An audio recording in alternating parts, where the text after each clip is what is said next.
This idea that diplomacy is a reward for good behavior as opposed to a tool that you use with competitors and adversaries as well as friends really needs to be dispelled. That's the voice of Lynn Rusten, Vice President of the Global Nuclear Policy Program at the Nuclear Threat Initiative. She's today's guest on Press the Button, a Plowshares Fund podcast dedicated to nuclear policy and national security. And now, here are your co-hosts, Michelle Dover and Tom Kalina. Welcome back to Press the Button. Tom, we had some major news about China. The country is building more than 100 new missile silos in its desert, hinting at a potential major expansion of Beijing's nuclear capabilities.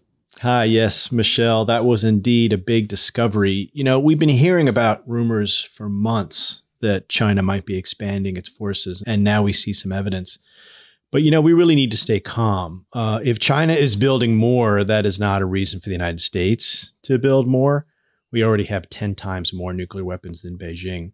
So we really need to sit down and talk with China to understand what they are doing.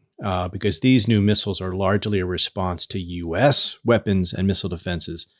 So the Biden administration's actions can have a big impact on whether this leads to an arms race or an arms control. So this is definitely a story to watch. But Michelle, what do you have in store for early warning? Well, we look at the implications of last week's fighting between U.S. forces and Iranian-backed militias. We explore whether we can expect increasing tensions and how it would affect diplomatic talks in Vienna. We also discuss an exciting new series for the podcast on early warning that will be exploring new approaches to U.S. security policy in this pandemic era. The current policymaking structures don't capture the diversity of thought and experience that Americans have to offer, and it's time for new ideas. After that, I sit down with Lynn Rusten. She's the vice president of the Global Nuclear Policy Program at the Nuclear Threat Initiative. We will take a deep dive into the outcome of the Biden-Putin summit in June and what it means for both the U.S. and Russia to start a strategic stability process. And we'll talk about what a new treaty after New START might look like and what that agreement might include. We also look at what some of the hurdles to new arms control might be. And we'll explore how to bring China into the arms control discussion. So please stay with us. And as usual, if you like what you hear, remember to hit subscribe and leave us a rating. This is how we grow our show and our audience and how we keep delivering the content that you want to hear. But with that, let's get into today's episode. The clock is ticking. And now, early warning, early warning, early warning, early warning. A 7-minute synopsis of this week's nuclear news.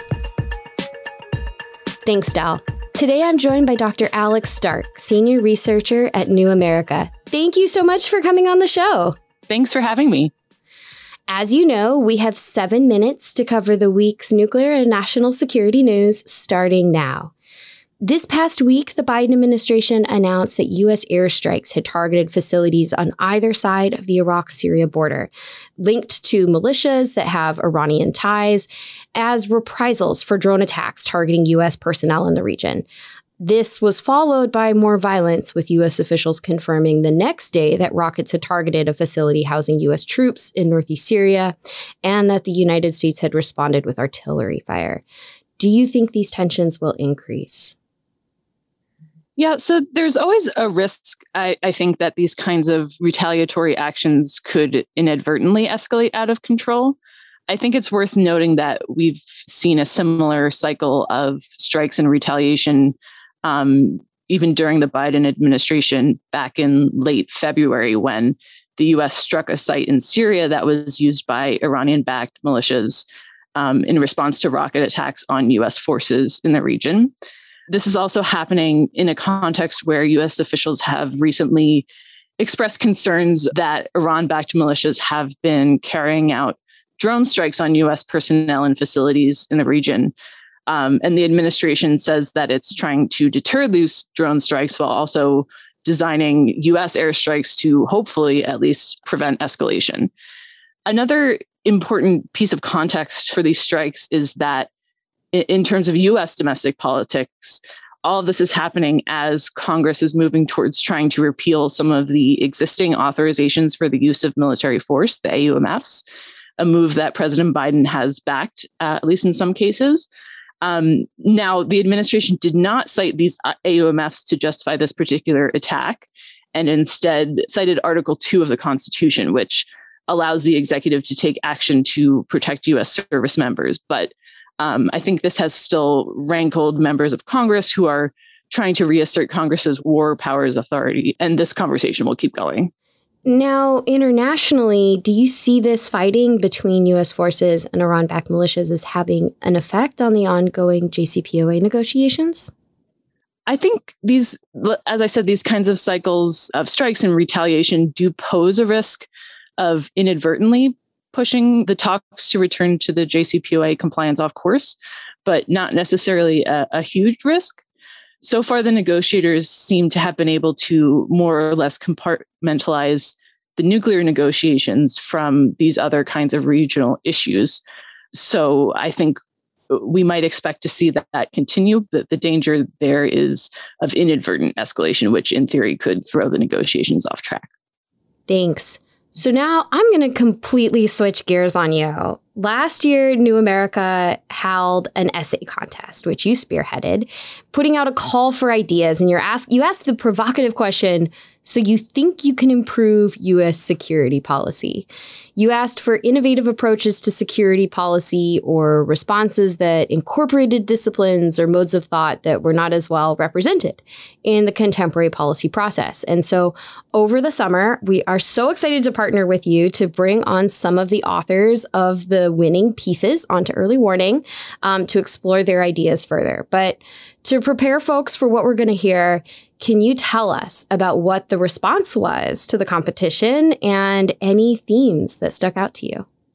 Yeah, I'm so excited that listeners will get to hear directly from our amazing essay contest winners and honorable mentions themselves. Like you said, after we put out the call for essays, we received more than 100 submissions, I think, that ranged over a wide variety of foreign policy and national security themes. They tackled issues from nuclear weapons and climate change, pandemics, racial injustice, global competition around AI, and so much more. And we also got essays from authors who had a really incredible range of life experiences and backgrounds from a range of disciplines, which I think made for some really innovative and new proposals. And it was really a lot of fun to read all of them.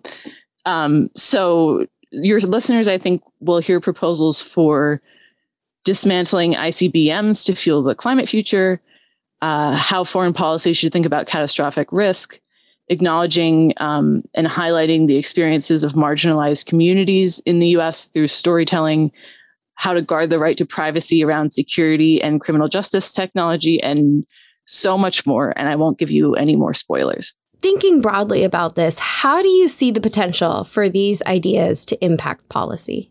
Yeah, this is such an important time, I think, to be proposing really new and innovative ideas to address the national security challenges that we face.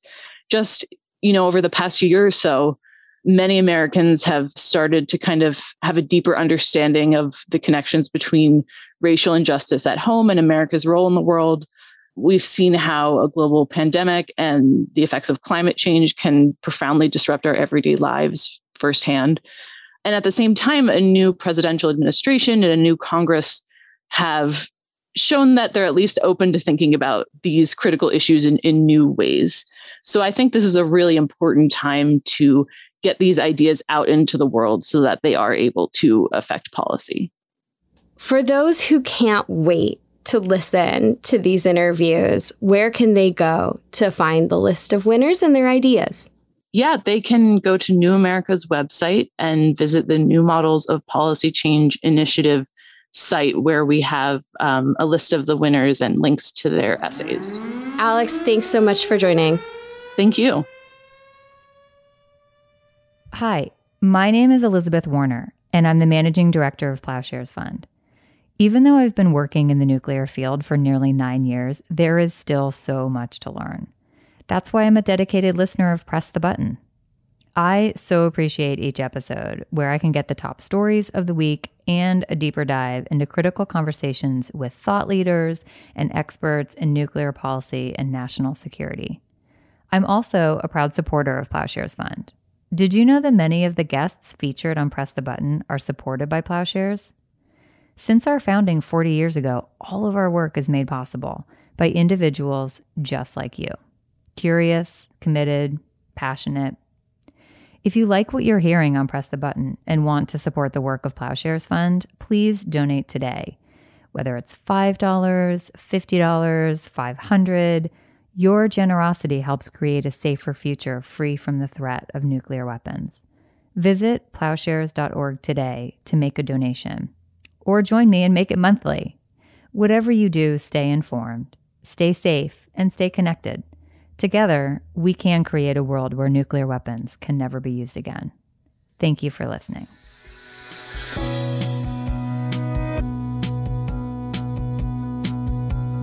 At the June 16 U.S.-Russia summit in Geneva, Presidents Biden and Putin repeated the Reagan-Gorbachev statement that nuclear war cannot be won and must never be fought. They also agreed to start a strategic stability dialogue that would seek to lay the groundwork for future arms control and risk reduction measures.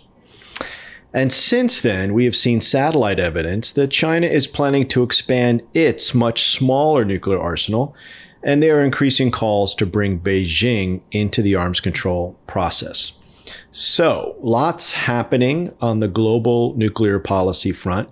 And here to help us understand it all is Lynn Rusten.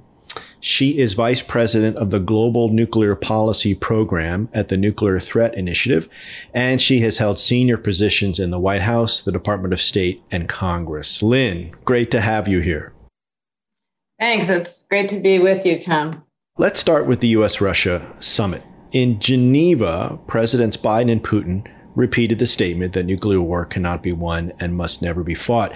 There's a certain symmetry here, since Presidents Reagan and Gorbachev said the same thing, also in Geneva, back in 1985. So why, in your view, did they repeat this? Why now? So it's really important and positive that they repeated it. Just going back to the origin, when Reagan and Gorbachev made that statement in 1985, that was still at the height of the Cold War. Our arsenals, ours in Russia, was high. They had just gone through like the previous 4 years of continued buildup both in the United States, frankly, in response to the Soviet buildup, and arms control wasn't progressing very well. And when Reagan and Gorbachev made that statement, it was foundational for work that then proceeded on negotiations on the original START treaty, on negotiating the INF treaty, and sending signals to their respective governments, basically, that we were going to manage our nuclear risks jointly and try to reduce them. And so that was really important. In terms of the statement that Biden and Putin made 2 weeks ago, that was equally important. I'll say that NTI has been at the forefront of encouraging the U.S. president. Since 2017, we were encouraging the Trump administration and then the Biden administration to restate this principle at the presidential level. And the reason why we thought it was so important is precisely because things are going in the wrong direction. Our relations with Russia are in a terrible state. There's increasing competition in arms, kind of a new arms race in both nuclear and conventional capabilities. And the arms control regime that we have is fraying. And so, and there's even talk of, limited nuclear war and doctrines and that kind of thing. And so we thought it was essential, and we were not alone, by the way. Many other groups, including Plowshares, the Euro-Atlantic Security Leadership Group, lots of people joined this call for the United States and Russia, and in fact, the 5 declared nuclear powers, to make this statement as a fundamental principle on which to then take concrete steps to reduce nuclear risks. So getting into some of those concrete steps, the two leaders also agreed to start a strategic stability dialogue. So tell us what that is and where you see that going. And that statement is also important, not only because they committed to have their governments undertake this dialogue, but that they signaled that they wanted it to be results oriented, as you mentioned in your setup, that it should be aimed at measures, both arms control measures and other nuclear risk reduction measures. And that's really important. And maybe now's the time to get into what is strategic stability a little. And of course, there's different definitions that have been talked about in the years in academic literature between governments by the United States and Russia. But just quickly, and I'll say that there's a nice blog on this topic on the NTI blog post, The Atomic Pulse, by my colleague, Mark Malamed. But one way we like to think about it is in terms of, first of all, between two states with nuclear weapons, not having an incentive for one to use nuclear weapons first. Second of all, kind of arms race stability so that there isn't an incentive to keep building up nuclear forces, which then elicits a reaction from the other side to do the same. And also to just have a degree of transparency and predictability about each side's military capabilities and intentions, which is important in peacetime and even more important when there's times of tension or crisis. So that's how we think about it. And it used to be during the Cold War, when it was primarily just the United States and the Soviet Union, that this whole kind of strategic stability equation was focused almost exclusively on nuclear weapons, and then to some extent what we call the offense-defense relationship between strategic weapons and missile defense. Now, the strategic stability equation is more complicated with the advent of new technologies and capabilities, the blurring of conventional and nuclear capabilities with very prompt, accurate, fast systems that may have conventional weapons on them, but they can be strategic in effect. And then, of course, there's additional powers at play. But in essence, that's what strategic stability is. And the idea of a strategic stability dialogue is to exchange views and perceptions on each side's security perceptions, what they're doing with their nuclear forces, and why, for instance, why has Russia developed some of these novel strategic systems? Why do they have so many non-strategic nuclear weapons? They have questions for us. Why do you keep building missile defense? What are you doing with these conventional prompt systems? And so those questions are important because those security concerns on each side are of course, driving each country to undertake steps for its security that end up undermining the security of the other country. And so you end up in this kind of arms race dynamic where each side is doing things that's causing additional, acquisition of weapons that's undermining mutual security. And so we want to reverse that trend and get back to an environment where we are, capping and limiting our nuclear weapons and other capabilities and reducing the risk ultimately of nuclear use in war.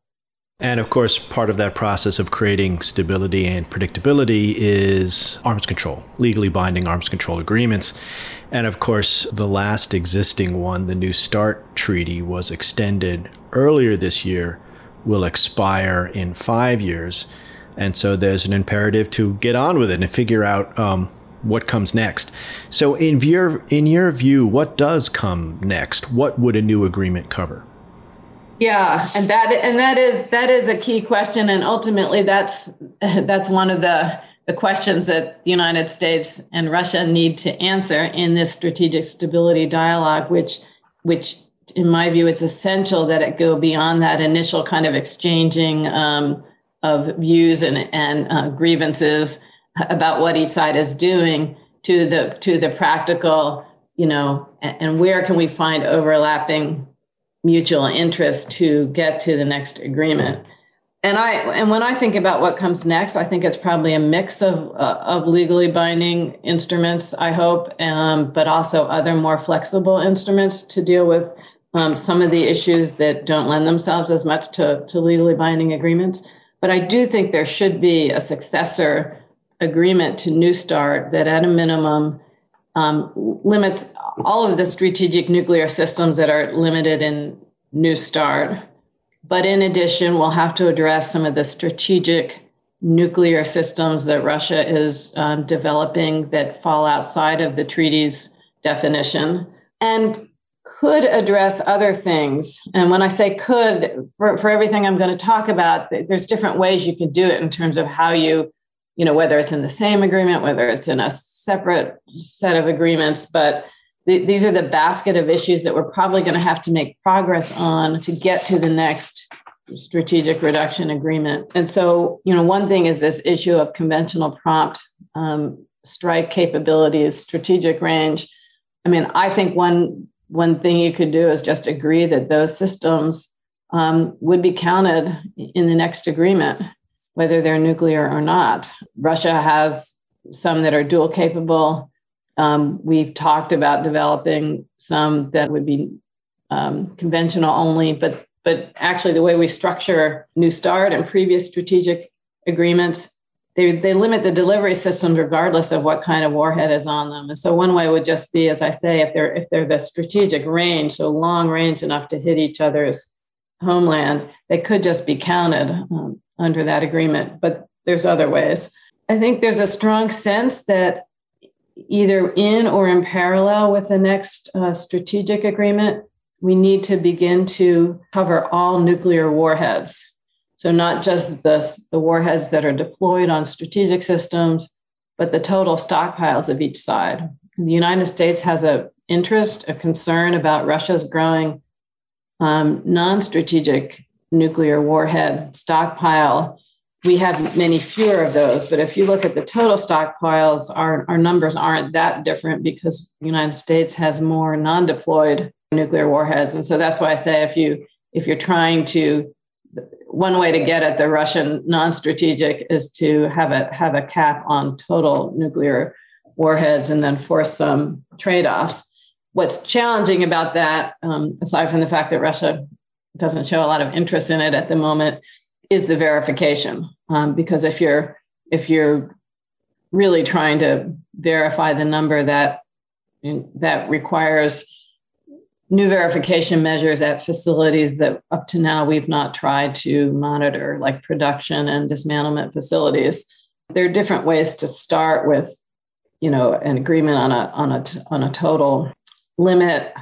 There could also be locational restrictions, which gets, frankly, more than just limiting the numbers. If you really want to get at reducing the risks of nuclear use, if you ensure that neither side stores its nuclear warheads near the shorter range systems on which they could be deployed, and then you verify the absence of the warheads there, you know, you're kind of taking a step back from early use of these battlefield weapons. So there's different ways to begin to get at the problem, but that's one way. And then the other elephant in the room is missile defense, which has long been a part of the equation. The idea that, and that was at one point, the United States and the Soviet Union were parties to the anti-ballistic missile treaty, along with our first strategic offensive arms limitation agreement, with the idea being that if you build missile defenses, it causes the other side to increase its offensive nuclear delivery capability to try to defeat the defenses. And so at some point, if you want to stop the arms race and bring the numbers of nuclear weapons down, the thought was you needed to have limits on missile defense. That treaty's not in existence anymore. There's been a lot of antipathy in the United States to limiting missile defense. But the reality is some of the weapons systems that Russia is developing that are concerning to the United States are motivated by their own kind of admission, you know, by the desire to defeat missile defense and make sure that they have assured second strike capability. And similarly, in the Asia Pacific, you know, China's nuclear requirements are being affected by missile defense in their region. And so I think to continue the limitation and reduction process with Russia, we are going to have to talk about missile defense. So you mentioned that one of the things the United States has an interest in is getting some limitations or controls on Russian tactical, non-strategic nuclear weapons, and that Russia doesn't have a keen interest in having that happen. So for the United States to get that, we're going to have to give Russia something that they want. And as you just mentioned, one of those things that Russia has wanted a long time is limitations on U.S. missile defenses. Do you see a way of practically doing that? Let's forget the politics for a moment, because the politics of controlling missile defenses, as we both know and as podcast listeners know, is tremendously hairy, with Congress in particular reluctant to limiting U.S. missile defenses. But just practically, how would you go about putting limitations on the U.S. missile defenses that exist today, or would you seek to roll back the defenses that exist today? I think it's, the United States has for decades said that it is not our intention to undermine Russia's strategic deterrent with missile defenses. And I think that as a matter of policy is a very important declaration. And I think it's also important that that be true in terms of how we plan and for our missile defense. Now we also say and we haven't actually said it quite that explicitly with respect to China, but I think that's an important thing to think about. I mean, I would like to see us make that statement to China that we're not trying to erode their strategic deterrent in terms of missile defense. But, what is it for? It's for regional threats, first and foremost, North Korea and Iran, if it were to develop intercontinental range ballistic missiles. And of course, we're doing everything we can to prevent them from getting a nuclear weapon, but ballistic missiles with nukes. So it's, we have and of course, then a theater defense is more for defending allies and partners and our own troops in the field. That's number one, is being limited in what the objectives of missile defense is, and then having a program that matches what the intent is really important. There are different things you can do short of legally binding agreements. I mean, the fact is our national missile defense really hasn't exceeded, although it's in different locations than we're permitted under the ABM treaty. We don't have more than 100 interceptors, which is what the limit was in the ABM treaty. So it seems to me we could easily, even just as a matter of policy, make a projection that we have no intention of, exceeding a certain number over a period of time that's consistent with the next reduction agreement. And so maybe that's enough. I think that the theater capabilities are more complicated because they're getting more sophisticated and blurring the line between the systems against which they're capable. And of course, that's the concern of other countries is, ultimately, will they pose a threat? So I think that requires just a lot more discussion about what are the capabilities, how many do we plan to have and where and for what purpose. And also Russia's upgrading some of its ABM systems, and that's part of the answer too. So I haven't given you a clear answer. Well, I asked you a really hard question, and part of this too, I think you're implying is the Aegis ship-based systems that have different types of interceptors that can be loaded on them with different ranges. And so those pose a real problem, but yet at the same time, a real concern for Russia and China.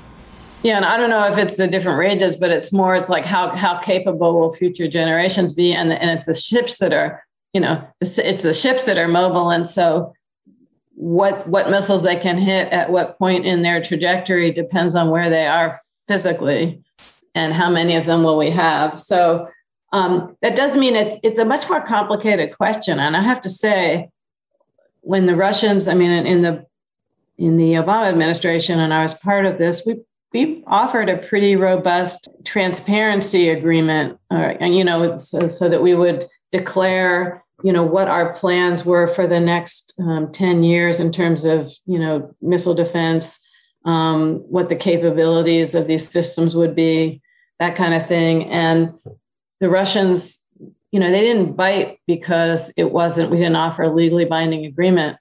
But, what they've never done is actually said, well, here's what we want.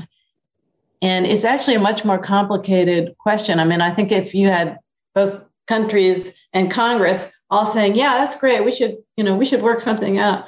I think actually figuring out how to design a limitation agreement is quite complicated with the evolving technology. And so, I think if the Russians are serious, they should tell us what their concern is and how they would construct an agreement that doesn't completely, deny us the ability to defend ourselves against a North Korea threat, because we never accept that. But so I'm just saying there's a technical challenge there that really hasn't been tackled.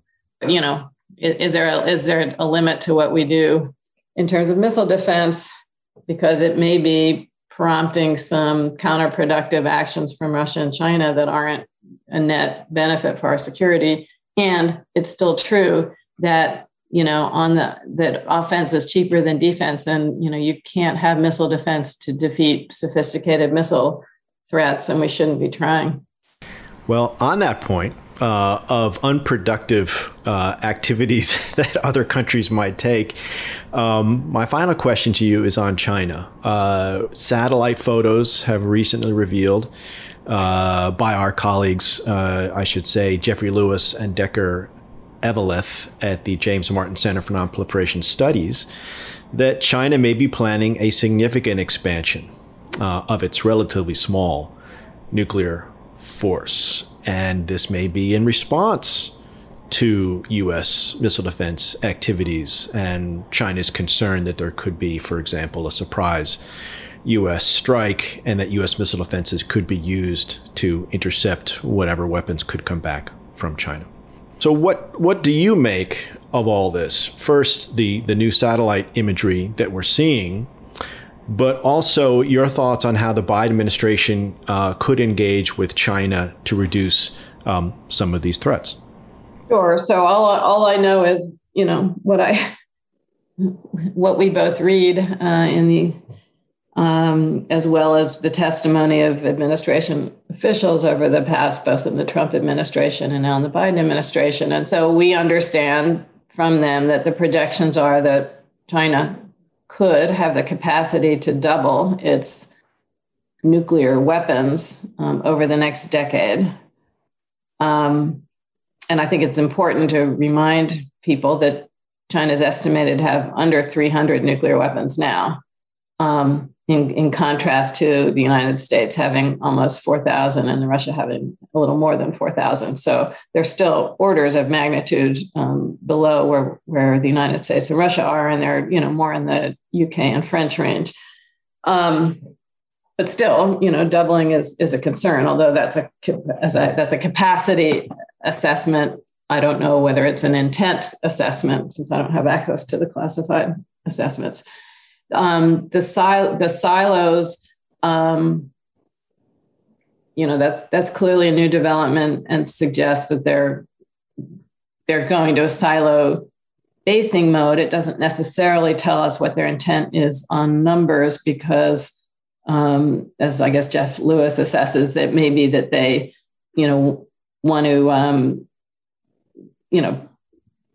do a shell game thing where they have, 10 missiles spread out over 100 silos. And so you don't know where they are in terms of targeting, but it also suggests a capacity, obviously, to expand to that level. But it also suggests, and maybe this is more concerning than numbers, is China moving to a force posture, which it could have nuclear missiles armed with warheads on alert on a day-to-day basis, as we do and as Russia does, but as China up to now, as far as I know, really hasn't been doing. They're famous for their no first use declaratory policy and a nuclear posture that matches that, meaning they're not, ready to go on a moment's notice or to go first. And so, that's a concerning development, because we'd like to be moving Russia and the United States away from that kind of prompt launch posture. And certainly we don't want other countries to be adopting that posture. So again, I mean, the one thing I'll say is, this is a whole new, yet a richer topic for discussion in a strategic stability dialogue with China in terms of their intentions and plans and how they intersect with our security concerns and vice versa. And we don't have with China the kind of rich history. I mean, the United States and the Soviet Union / Russia have been engaged in nuclear arms control talks for literally at least 50 years. We talk about the most sensitive things. We have intrusive verification measures where we go to each other's nuclear sites and visually inspect missiles and warheads. And talk about all these things quite openly, and even share classified information with each other about our own and each other's forces. So we're not anywhere near that state of dialogue with China, but we need to get to that point.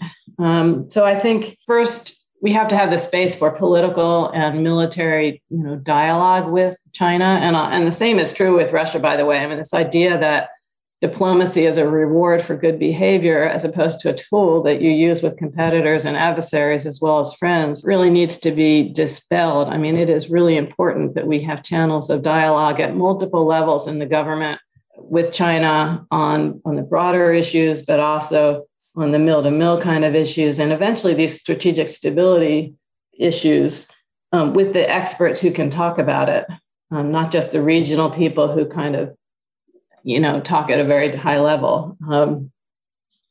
I think we should be focusing on risk reduction. I think there's some lower hanging fruit we can pursue, things like a ballistic missile launch notification agreement. We have one with Russia. Russia has one with China. We don't have one with China. So there's things like that. I think it'll be a while before we can get to formal arms control. And frankly, I think the United States has homework to do to really figure out what it is.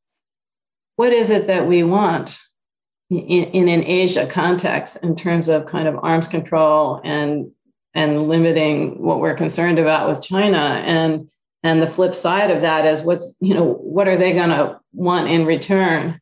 And can we give it? And of course, we also have to appreciate that, we look at the world through our own soda straw, but China has its own security situation. They're not only concerned about us, they're concerned about India's nuclear program. Similarly, some of what's driving what we do in Asia is North Korea and its growing missile and nuclear capacity, which we haven't succeeded in reining in with China's help. And so there's a whole complicated constellation of issues, but we need to start having that kind of dialogue with China. What we, will not be successful at is if we try to just have a trilateral nuclear reduction conversation with Russia, like as was tried in the last administration. It's completely unrealistic. I think the best thing we can do to induce China to actually engage in that kind of a arms control process is to do another round of reductions and limitations with Russia that gets us closer to the Chinese level. And oh, by the way, if you're going to bring in China, it's inevitable that the UK and France will be part of that discussion as a P5, because that's, that'll be a requirement of Russia. So, it's complicated, but we need to walk before we run, and we need to start having a more sophisticated dialogue with China. And we need, as we have a more competitive relationship and there's a risk of military, incident in the South China Sea over Taiwan, we really need to be very careful about the interaction of our forces and how that could escalate to nuclear use on one side or the other, and do everything to avoid it. Lynn, couldn't agree more. Lots of food for thought there. Unfortunately, we are out of time, but I want to thank you so much for being with us. Best of luck in all your work, and I'm sure we will talk again. Thanks so much.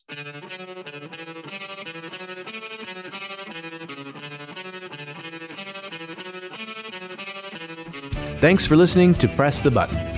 This podcast is produced and edited by Derek Sender, Alex Hall, and Delphine Vigil, with research and assistance from Doreen Horschig and Harry Tarpey. Sound design by Derek Sender. Audio engineering by Derek Sender. Our theme song is by Lyrics Born and the Poets of Rhythm, sampled with kind permission. Additional music by San Francisco-based bands 17 Evergreen and the Society of Rockets. To continue the dialogue and support our work, visit plowshares.org.